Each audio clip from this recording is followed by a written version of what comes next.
Hey everybody, Brian Hogman here with another episode of Mission 35 FIRE. And I am so pumped to have the fire starter himself, Joe Giannola, on the program today. He is an absolute superstar mortgage agent, one of the best. He was our top performer at Mission 35 last year, and he's building a massive team, and he has got just a great story, great entrepreneurial background. And you know what?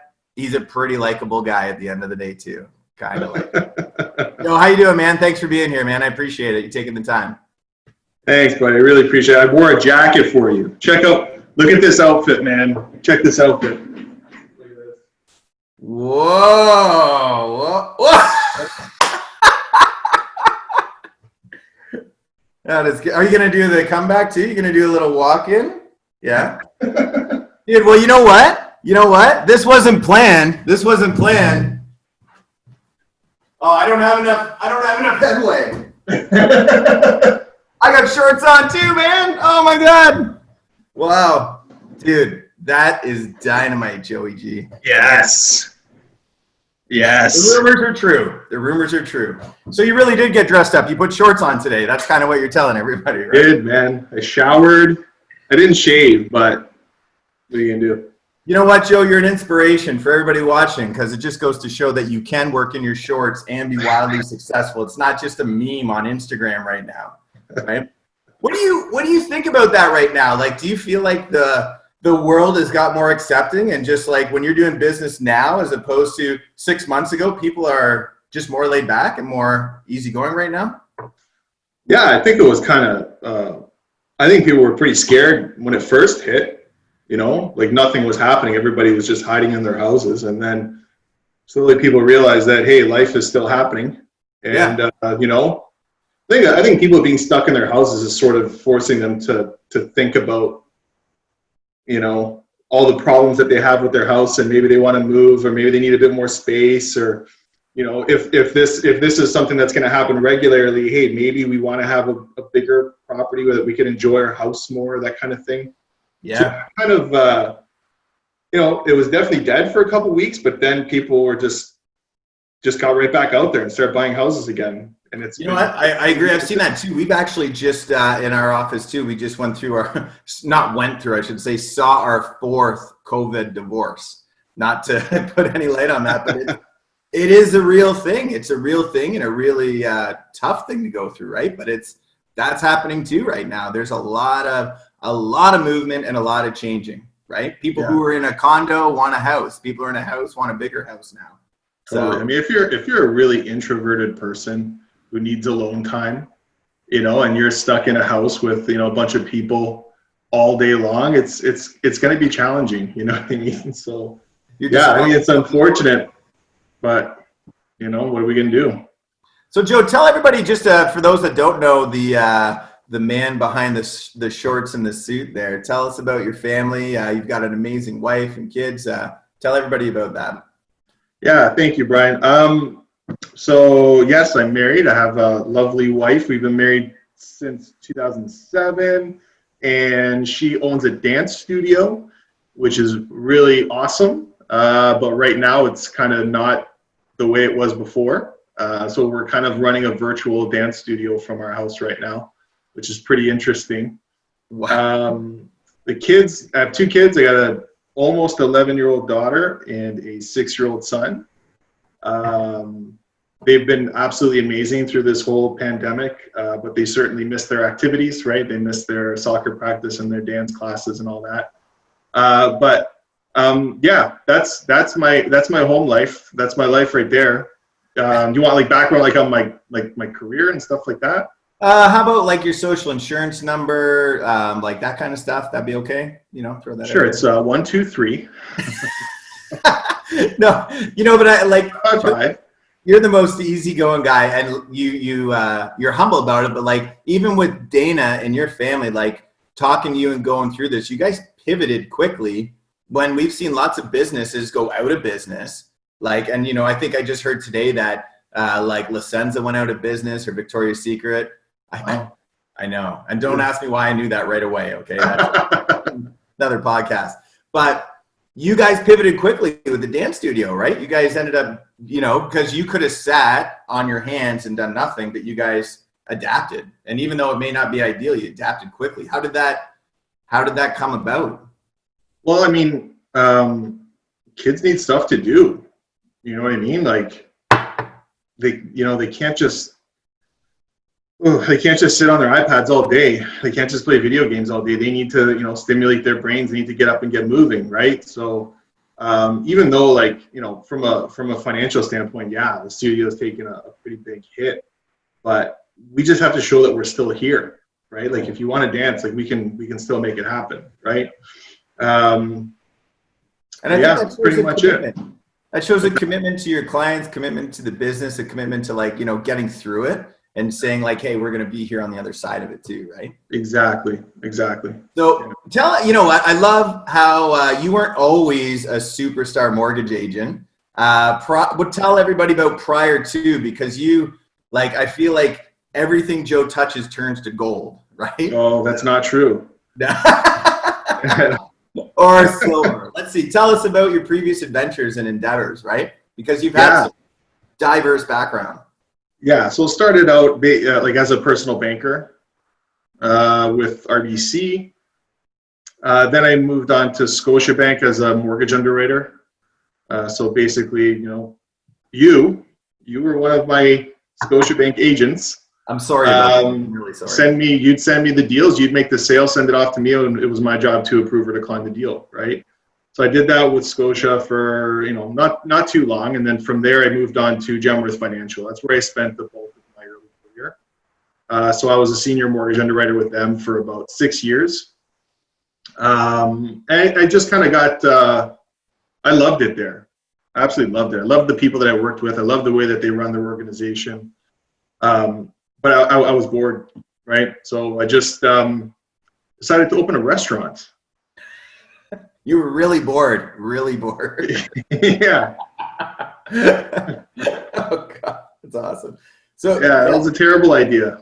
I opened a Mucho Burrito franchise, and then I opened another one. So I had two at one point, and how you said everything I touch turns to gold. Well, that's not the case with restaurants. One of them went well, and then the other one didn't. So I literally just sold the restaurant last year, June of 2019. Thank goodness, because if I still owned it right now, oh my goodness. Yeah. But I did learn a lot. You really build a thick skin in that business. What learn how to manage a staff. I remember you telling me some interesting stories about Google reviews with certain staff members and things like that. But, if you want to share that story, it's actually a funny one, but how that helped you grow. The one with the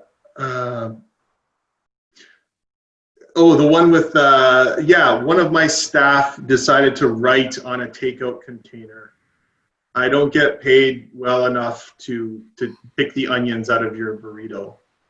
And that actually went that went out, and they posted a picture on social media, and those are the kinds of and little things like that just happen all the time, right? And you're constantly on your toes. You have to be vigilant to make sure that people aren't robbing you, and the tiniest little mistake in the restaurant industry can cost you insane amounts of money.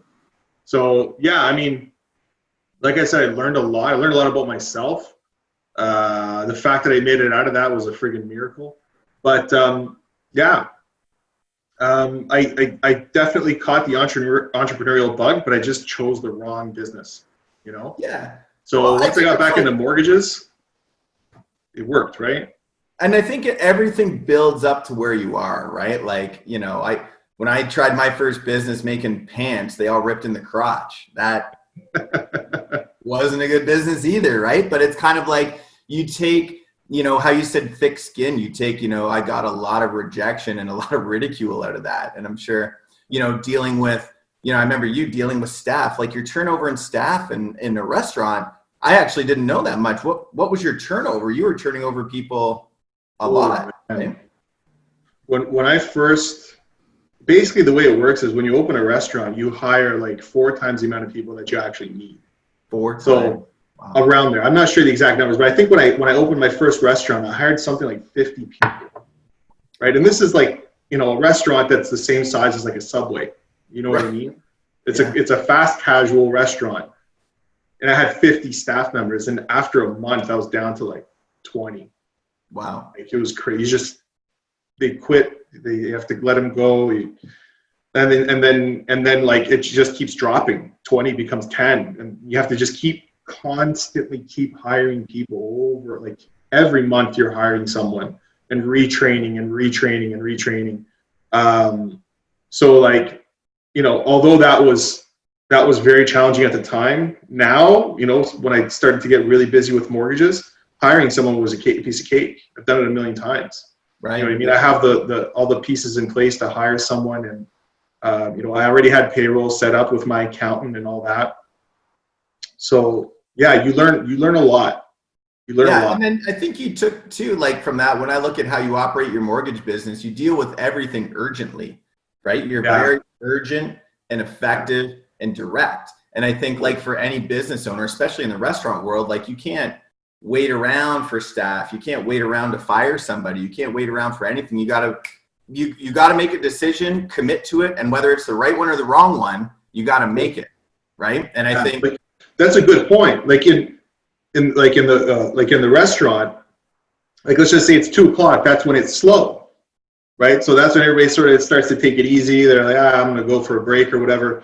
I'm like, no. If you don't start cooking food now, by the time the dinner rush comes, you're going to be screwed because it takes time to make that food. Like you always have to think ahead. Like you have to be prepared. It's the same thing with mortgages. Like, you know, if it's January, yeah, it's slow right now, but you better be preparing because the storm is coming in spring. And that's when all the mortgage applications are going to come in. And that's when you have to be prepared. So if you're going to hire in January so they're ready by April. Yeah. Right. So yeah, I learned a lot of that during the restaurant days for sure. So about your mortgage business now, like you've got a great team. You've got 2 amazing people, Connie and Soledad. They're awesome.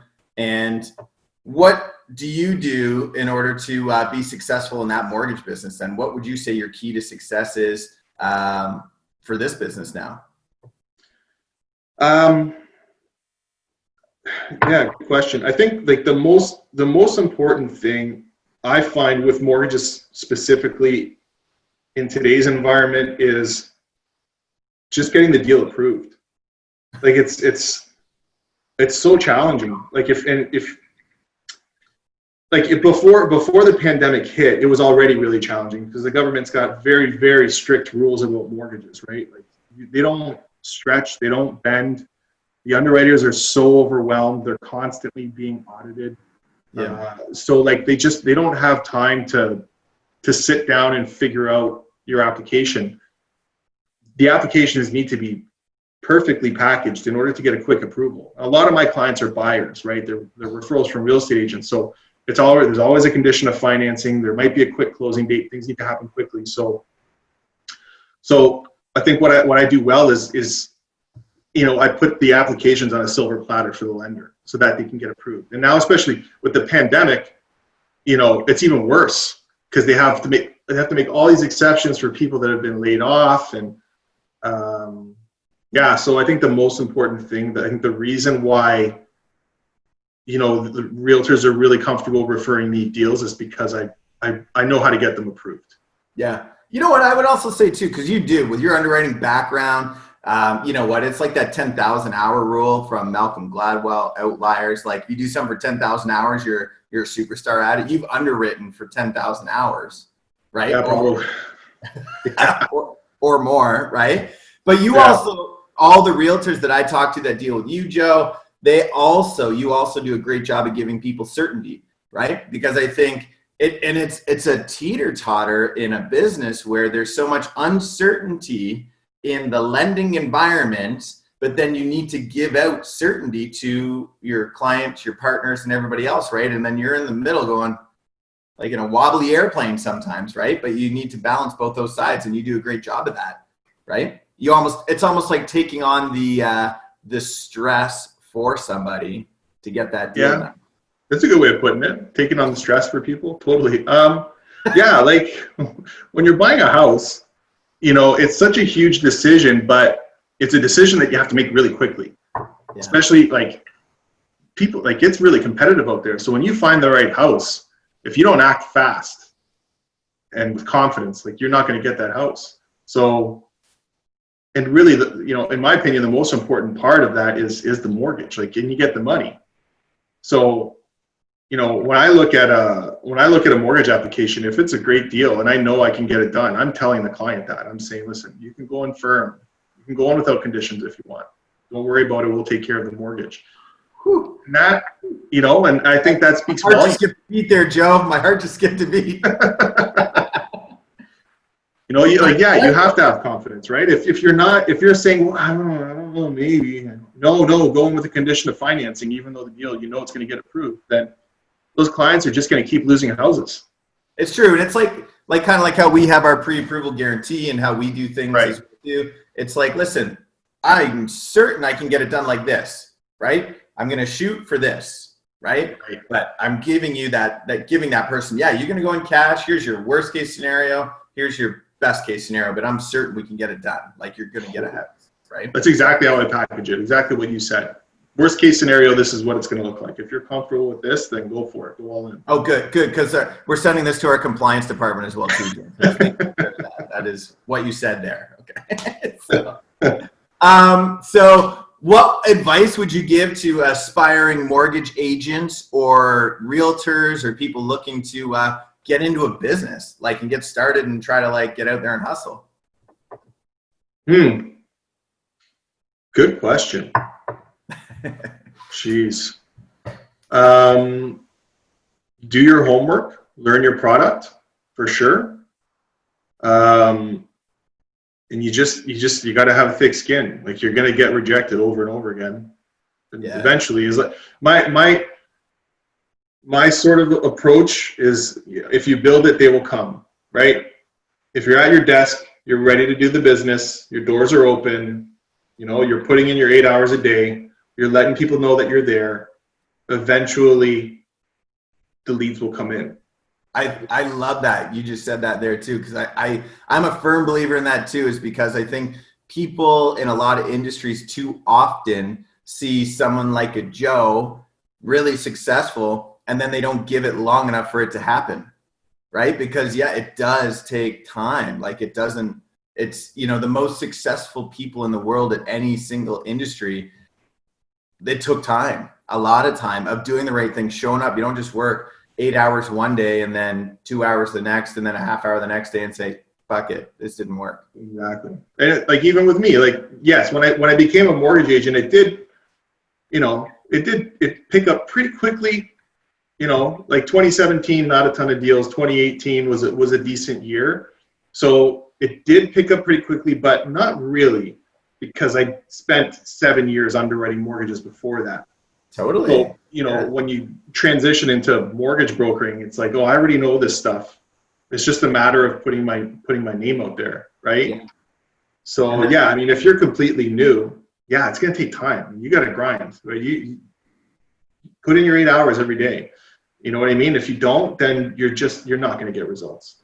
Right on. It's like we were talking about before, Michael Jordan. How many hours do you think that guy put in? What's that series called? The Last Dance? The Last Dance. Oh, gives me shivers, that show. That guy. That's been the highlight of COVID for sure. I just watched episode 9, and it stuck with me, where he was talking to his personal trainer when they lost, when he first came back, lost against the Orlando Magic, and it was right after the season, and the trainer said to him, okay, Mike, when do you want to see me? And he said, I'll see you tomorrow. Yeah. I'll see you tomorrow. Like that. No, I'm going to take the summer off. I'm going to take a week off. I'm going to take a day off. No, I'll see you tomorrow. Oh, man. No procrastination there, man. Michael Jordan does not procrastinate. No, and that was but that is an icon who's at the top of his industry. Yeah. That's what it takes. Man, I am not taking time off. And I think that's what people sometimes will expect. Like, I want the easy way, or I want to do this and then I'll coast, and I'll do this and I'll coast. And a guy like Jordan, man, he never coasted. You know what really, really hit me about that documentary? So when I was growing up, I was obsessed with Michael Jordan. Like, I wanted to be in the NBA. I wanted to be him. Then I topped out at 5'10". It was like, this ain't happening. But like, I was obsessed with him. And I just remember, like, he was like a god to me. I was like, he could do no wrong. Like, I remember the Gatorade commercials, the Coca-Cola commercials, and the McDonald's commercials. And, you know, the commercial would come on, and I'd be like, everybody be quiet. The Gatorade commercial with Michael Jordan is on. You know, I want to be like Mike. And it was just this incredibly positive thing, right? But when you watch Michael Jordan play, you only see the end result. You see him dunking on somebody. You don't see the hours he put in training. You don't see him in the weight room putting up, you know, you don't see that stuff.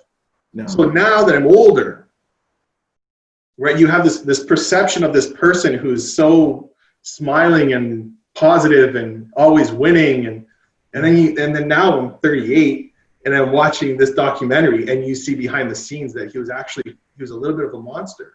But you have to be that way a little bit. Focused monster. Like, he was a focused, yeah, he was. Yes. Like, and not a bad one. Like, I'm not saying a bad monster. Yeah, I agree. Like, I agree. He was like a, you know, but you'll notice that everybody respected that ethic, and he would bring up everybody else, right? Exactly. And I think, you know, by being that focused, it brought everybody up. So, anyways, I think I could talk another hour about this documentary, so we'll do that another time. Yeah. But, okay, last thing here, fun lightning round for you, okay? So, number one, favorite book. What's your favorite book?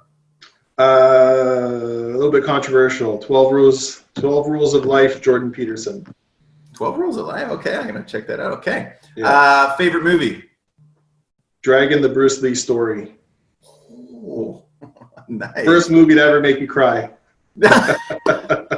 Mine was Boys in the Hood, but anyways. It's a good one, too. Okay, favorite superhero? My father. Ooh, I love your good answer. I like that one. Yeah. And lastly, first thing you're going to do post-pandemic. What's the first thing you want to do? I'm going to hug everybody. Oh, bring it in. For sure. Awesome. Joe, thanks for taking the time, man. You're an absolute superstar. You're a dear friend of mine as well, too, man. I love knowing you. I love working with you. And if anybody needs anything, make sure you reach out to that guy over there, Mr. Joe Giannola. Thanks for your time, man. We'll see you soon. Thanks, okay? Brian. Thank you very much, man. I appreciate it.